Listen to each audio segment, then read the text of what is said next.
By a majority of 8-3, the Supreme Court rules that the government cannot trigger Article 50 without an Act of Parliament authorising it to do so. Put briefly, the reasons given in a judgment written by all 8 justices in the majority are as follows.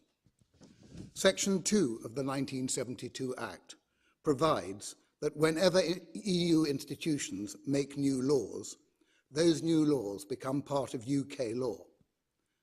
The 1972 Act therefore makes EU law an independent source of UK law until Parliament decides otherwise. Therefore, when the UK withdraws from the EU treaties, a source of UK law will be cut off. Further, certain rights enjoyed by UK citizens will be changed. Therefore, the government cannot trigger Article 50 without Parliament authorising that course. We reject the government's argument that Section 2 caters for the possibility of the government withdrawing from the EU treaties.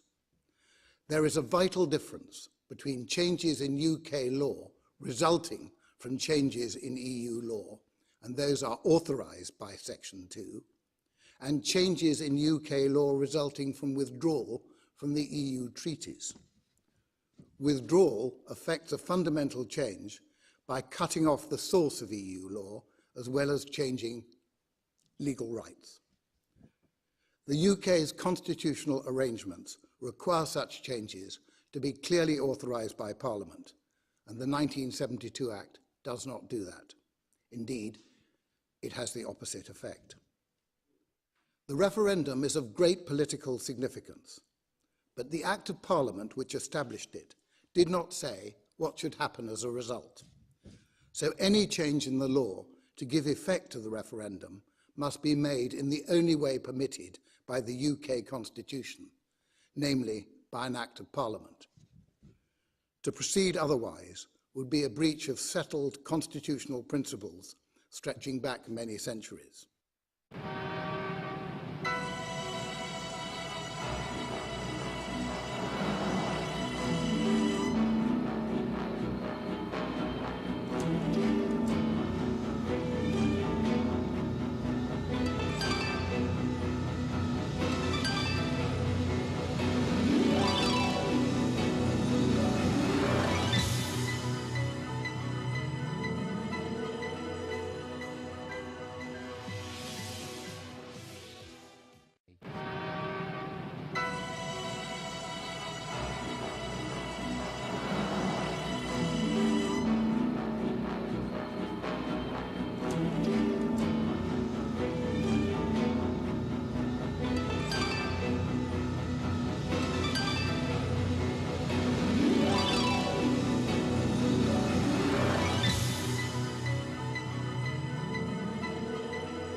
Three and a half years ago, when they were urging us to go in, oh, what a campaign it was.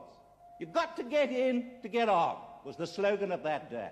£5 or £6 a week better off for Britain if we can only get into the common market.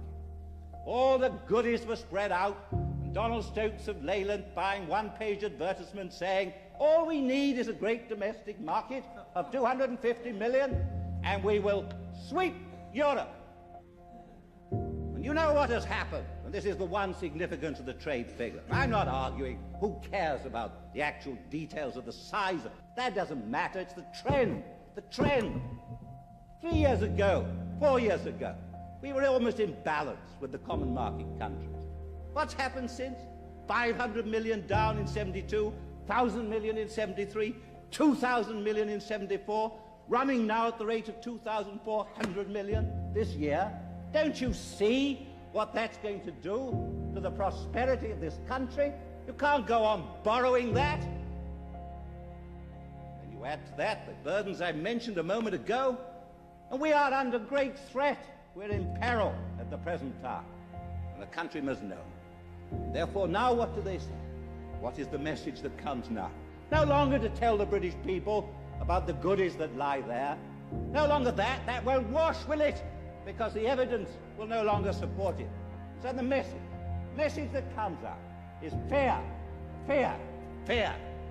Fear because you won't have any food. Fear of unemployment. Fear that we've somehow been so reduced as a country that we can no longer, as it were, totter about in the world, independent as a nation. And a constant attrition of our morale, a constant attempt to tell us that what we have, and what we have is not only our own achievement, but what generations of Englishmen have helped us to achieve, is not worth a damn. The kind of laughter that greeted the early references that I made, that what was involved was the transfer of the whole of our democratic system to others. Not a damn.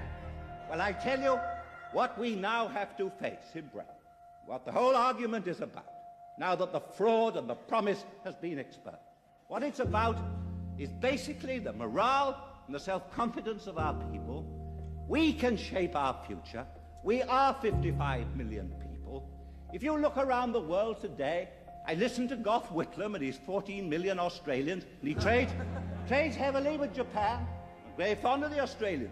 But do you think he's going to enter into a relationship with Japan where he gives Japan the right to make the laws in Australia? Do you think Canada, 22 million of them, and to the south a great and friendly nation? Yes, they are. But do you think Canada is going to allow its laws to be written by the 200 million people in some union in America? No, of course not. The whole thing is an absurdity. And therefore I urge you to reject it. I urge you to say no to this motion. And I urge the whole British country to say no on Thursday in the referendum.